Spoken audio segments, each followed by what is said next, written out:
Tudo bem? Nesse vídeo nós iremos falar sobre essência humana. Em outras palavras, nós iremos falar sobre quem é o homem, qual a sua natureza. Então vamos lá. Então a gente começou falando aí de essência, né? Se a gente pega a metafísica, que é uma área da filosofia, além da física, a metafísica vai falar de essência e de acidente. Então, o que é essência?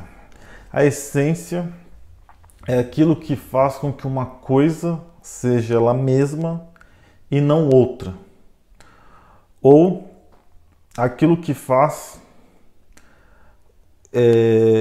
com que uma coisa seja ela mesma, né? A essência seria o ser em si, a coisa em si, que então também pode ser entendido como natureza de algo, né? Diferente do acidente, né? Na metafísica, acidente seria aquilo que não é necessário. Por exemplo, o fato de eu ser alto ou baixo não tira a minha essência humana, não faz com que eu deixe de ser homem. O fato de ser branco ou negro não tira a minha essência, quer dizer, não faz com que eu deixe de ser homem.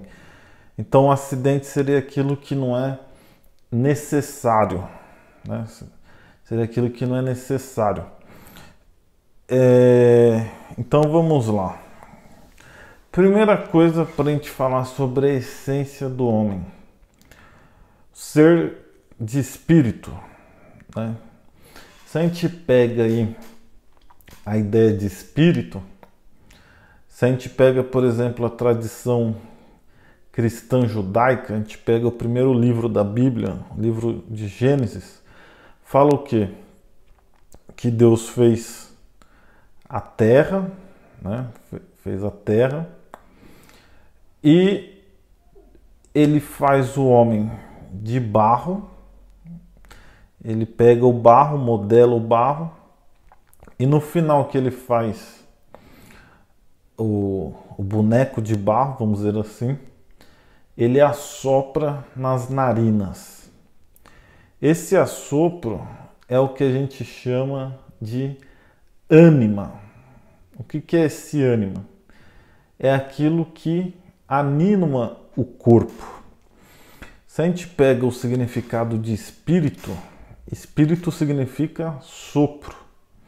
Então esse ânima seria esse assopro, ou seja, aquilo que dá vida ao homem, né? Em outras palavras, o espírito seria aquilo que anima o corpo, né? Então um cadáver seria um corpo sem espírito, sem esse ânima, sem essa energia vital. Então o homem é um ser de espírito, ou seja, ele possui um espírito que anima o corpo. Segundo ponto, o homem é livre. Não existe homem fora da ideia de liberdade. Se a gente pega, por exemplo, a filosofia existencialista, se a gente pega, por exemplo, Jean-Paul Sartre, ele fala o quê? Que o homem está condenado a ser livre, ou seja, a única coisa que o homem não pode escolher é não escolher, né? Então, mesmo quando o homem se ausenta, não toma partido, não quer opinar, mesmo assim ele está escolhendo por não opinar, né? Então, o homem está condenado a ser livre. E tem a famosa frase do Jean-Paul Sartre que diz que a existência precede a essência. O que significa isso? Que primeiro o homem nasce, né? Ele usa a expressão lançado, o homem é lançado ao mundo, quer dizer, jogado, porque ninguém pediu para nascer. E aí ele entra neste mundo, nessa realidade, e ele precisa dar conta da própria vida, da própria existência. E isso é o fazer escolhas. Ele precisa dar sentido às coisas, fazer escolhas. E aí então ele fala, existência precede a essência. Quer dizer, primeiro o homem nasce e a gente só vai saber quem foi o homem depois que ele morrer. Por quê? Porque enquanto o homem está vivo, ele é pura liberdade. Ou seja, ele está sempre mudando, se transformando, né? Se modificando. Por isso que a gente pode dizer que o homem é um tornar-se, né? Está sempre se tornando, se modificando. E a gente só vai saber quem foi o homem depois que ele morrer. Quer dizer, a essência. Só vai saber quem foi a essência depois que ele morrer. Terceiro, valores. A gente não pode falar do homem fora da moral, fora da ética, né? Toda a regra, toda a norma é um valor, né? Quando eu digo não matar, eu estou dizendo o quê? Que é preferível não matar do que matar. Quando eu digo não roubar, eu estou dizendo o quê? Que é preferível não roubar do que roubar. Então, no caso, qual que é o valor? Não matar, quer dizer, a vida. Não roubar, né? Que seria os valores. Então, toda norma, toda regra é um valor também, né? Quando eu digo não mentir, eu estou dizendo que é preferível não mentir do que mentir. Então, não mentir seria um valor. Então, não existe homem fora da moral, mesmo porque ele é um ser social e todo grupo, toda sociedade, né, todo grupo social possui um código de valores, possui um código moral que vai determinar aquilo que é certo e errado, né, que vai influenciar na ideia que cada um tem de bem e de mal. Quarto, inteligência, né? O homem é um ser inteligente. Primeiro conceito que a gente tem de inteligência é no sentido de alguém que tem muita informação. Então, alguém que tem muita informação, que tem, vamos dizer, muitos dados aí na memória, seria uma ideia de inteligente, quer dizer, alguém que sabe muito. E tem um outro conceito interessante também no sentido de ser capaz de dar solução para os problemas. Por exemplo, eu preciso ir para a Bahia. Isso é o meu objetivo, a minha finalidade. Quais os meios que eu tenho? Posso ir de carro, posso ir de avião, eu posso ir de ônibus, né? É o meio para chegar no fim, no objetivo, na meta. Então eu tenho uma finalidade e os meios que eu vou alcançar para chegar naquela finalidade seria o uso da inteligência. Ou eu tenho meios, eu preciso dar uma finalidade. Vamos supor que tem muita madeira sobrando.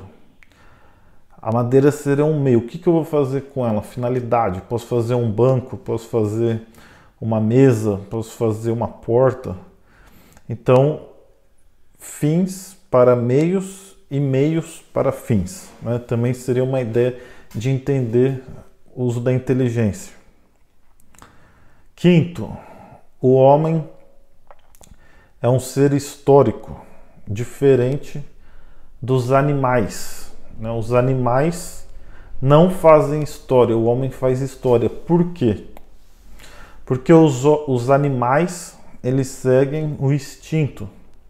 O que é o instinto? O instinto é uma resposta automática, uma resposta não reflexiva.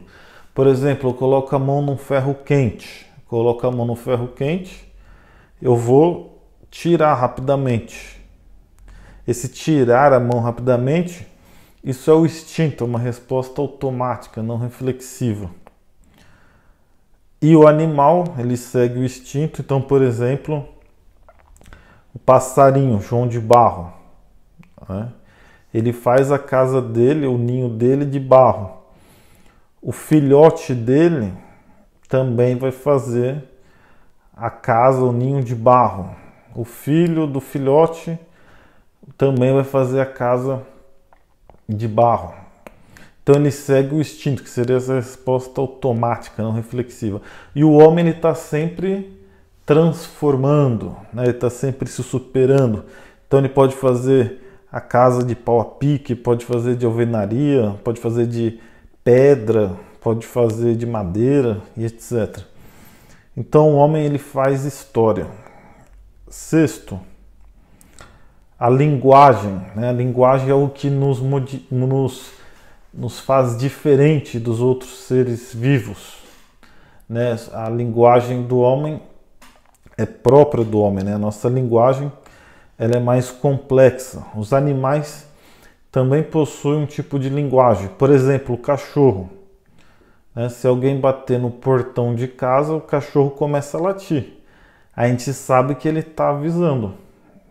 Os outros animais também na natureza, se sentir um perigo, sentir algum risco, eles também vão soltar algum som, alguma coisa para estar se comunicando, né, com o bando. E a diferença é o quê? Que o animal, a linguagem dele é em cima de coisas concretas. Então, se ele vê alguma coisa, se ele ouvir alguma coisa, ele vai se manifestar, né? O homem é o único ser capaz de falar sobre aquilo que ele não vê, ou sobre aquilo que não existe. Por exemplo, Deus, Espírito, anjo, são coisas que ninguém viu e o homem é capaz de falar pelo uso da linguagem. Então, pela linguagem, o homem é capaz de falar sobre aquilo que ele não vê ou sobre aquilo que não existe, devido à revolução cognitiva, lá no início do desenvolvimento do Homo sapiens, né? A nossa espécie. Homo sapiens, o homem que sabe. E por último, cultura. Não existe homem fora da cultura, né? O que é cultura? Cultura é tudo aquilo que é criado pelo homem, seriam os costumes, os modos, as tradições, né? O folclore, as lendas.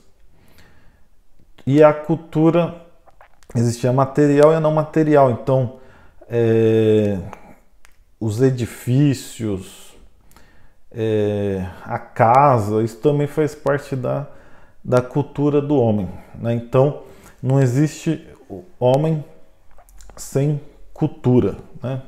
Se a cultura é tudo aquilo que é criado pelo homem, logo não existe homem fora daquilo que é criado por sua própria espécie, né? Certo? Então isso tudo para a gente pensar aí na essência do homem, quer dizer, o que nos faz seres humanos.